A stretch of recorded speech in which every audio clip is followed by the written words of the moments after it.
நம்ம இந்த வீடியோவில் யூடியூப் சப்ஸ்கிரைபர் அப்புறம் வியூஸ் அதிகமாக எப்படி இன்க்ரீஸ் பண்ணுறதுன்னு பார்க்கலாம். யூடியூப் சேனல் வச்சுருக்கவங்க கூகுள் ப்ளே ஸ்டோரில் போயிட்டு யூடியூப் ஸ்டுடியோ ஃபஸ்ட்டு டவுன்லோட் பண்ணி வச்சுக்கோங்க. ஆப் ஓப்பன் பண்ணதுக்கப்புறம் பார்த்தீங்கன்னா நமக்கு இப்படி தான் டிஸ்பிளேயில் காட்டும். ஃபஸ்ட்டில் பார்த்தீங்கன்னா டேஷ்போர்டில் என்ன இருக்குன்னா நம்மளோட சேனல் நேமு, அதில் நம்ம எவ்வளோ சப்ஸ்கிரைபர் வாங்கியிருக்கோங்கிறது கவுண்ட் வந்துடும். சேனல் அனாலிட்டிக்ஸில் பார்த்தீங்கன்னா நம்மளுக்கு போட்ட வீடியோஸில் எத்தனை வியூஸ் மொத்தமாக போயிருக்கு, வாட்ச் ஹவர்ஸ் எவ்வளோ போயிருக்குங்கிறது காட்டும். நம்ம அப்லோட் பண்ணுற வீடியோஸில் டாப் 3 ஃபஸ்ட்டு 3 வீடியோஸ் வந்து நம்மளுக்கு இதில் லிஸ்ட்டில் காட்டும். அதில் எத்தனை வியூஸ் போயிருக்கு அப்படிங்கிற லிஸ்ட்டும் இதில் வரும். ஸோ இது மூலிமா நம்ம வந்து வியூஸ் வந்து எப்படி இன்க்ரீஸ் ஆகுது அப்படின்னு பார்த்துக்கலாம். அனாலிட்டிக்ஸில் பார்த்தீங்கன்னா இப்போ இன்ஸ்பிரேஷன், ஓவர்வியூ, கண்டென்ட், ஆடியன்ஸ்னு சொல்லி கேட்டகரிஸ் இருக்குது.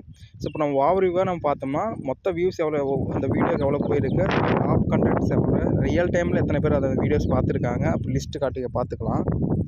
இப்போ கண்டென்ட்டுங்கிற டேக் வந்து நம்ம செலக்ட் பண்ணிட்டோம்னா அதில் வியூஸ் எவ்வளோ போயிருக்கு, அதில் டாப் வீடியோஸ் எவ்வளோ, எத்தனை வியூவர்ஸ் வந்து உங்களை வீடியோஸ் பார்த்துருக்காங்க, எக்ஸ்டர்னலாக எப்படி பார்த்துருக்காங்க, எந்த யூடியூப் வழியாக பார்த்தவங்க, ஷார்ட்ஸில் பார்த்தவங்க அப்படின்னு லிஸ்ட்டு தனியாக பார்த்துக்கலாம்.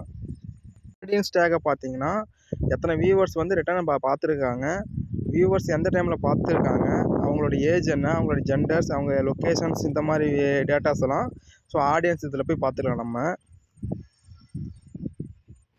இப்போ யூடியூப்பில் பணம் சம்பாதிக்கணும்னா அதுக்குன்னு ஒரு சில எலிஜிபிலிட்டி லிஸ்ட்டாக கொடுத்துருக்காங்க யூடியூப்பில். அது என்னென்ன எலிஜிபிலிட்டிலாம், ஃபஸ்ட்டு வந்து 500 சப்ஸ்கிரைபர் வாங்கியிருக்கணும், அட்லீஸ்ட் 3 வீடியோ போட்டிருக்கணும், அதுக்கப்புறம் 3 ஹவர்ஸ் வந்து பப்ளிக்கை வந்து பார்த்துருக்கணும் அந்த வீடியோவை. ஷார்ட்ஸு வந்து பார்த்தீங்கன்னா 3 மில்லியன் ஷார்ட்ஸ் வந்து வியூவர்ஸ் வந்து பார்த்துருக்கணும். அதாவது 3000 ஹவர்ஸ் பார்த்துருக்கணும், இல்லைனா 3 மில்லியன் ஷார்ட்ஸ் வந்து பார்த்துருக்கணும். இந்த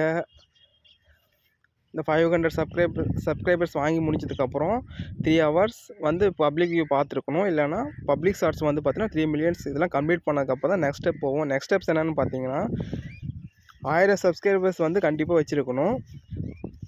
சேம் அதே போல் வியூவர்ஸ் பார்த்தீங்கன்னா 4000 ஹவர்ஸ் வந்து வியூவர்ஸ் கண்டிப்பாக இருக்கணும். அப்படி இல்லைன்னா ஷார்ட்ஸ் வியூஸ் பார்த்தீங்கன்னா 10 மில்லியன் இருக்கணும்.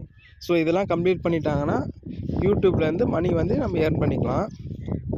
அதே போல் இந்த சில்வர் பட்டன், கோல்டு பட்டன், இந்த மாதிரி பட்டன் வாங்கும்போது நம்ம வியூவர்ஸ் அதிகரிக்க நம்மளை அது வந்து எலிஜிபிலிட்டிஸ் ஆட்டோமேட்டிக்காக நம்மளுக்கு வந்துடும். ஸோ அப்போ வந்து நம்ம அப்ளை பண்ணி அந்த சில்வர் பட்டன் இதெல்லாம் நம்ம வாங்கிக்கலாம். ஸோ இந்த கூகுள் ஸ்டூடியோ மூலிமா நம்ம வந்து அனலிட்டிக்ஸ் பண்ணி நம்ம வந்து வியூஸ் வந்து அதிகப்படுத்திக்கலாம். ஸோ எந்த கண்டென்ட் வந்து அதிகம் போகுதோ அந்த கண்டென்ட்டை ஃபஸ்ட் நம்ம டாபிக்ஸோ நம்ம வந்து ரீச் பண்ணுற மூலிமா நம்ம வியூஸ் வந்து அதிகப்படுத்திக்கலாம். நெக்ஸ்ட் வீடியோவிலேருந்து நம்ம சூஸ் பண்ணுற கண்டென்ட்டில் தான் வியூஸ் அதிகமாகிறதும் கம்மியாகிறதும் இருக்குது. ஸோ இப்போ வைரலாக இருக்கிற கண்டென்ட்ஸ் இந்த மாதிரி இதில் நம்ம அப்லோட் பண்ணோம்னா நம்மளுக்கு வியூஸ் அதிகமாகும்.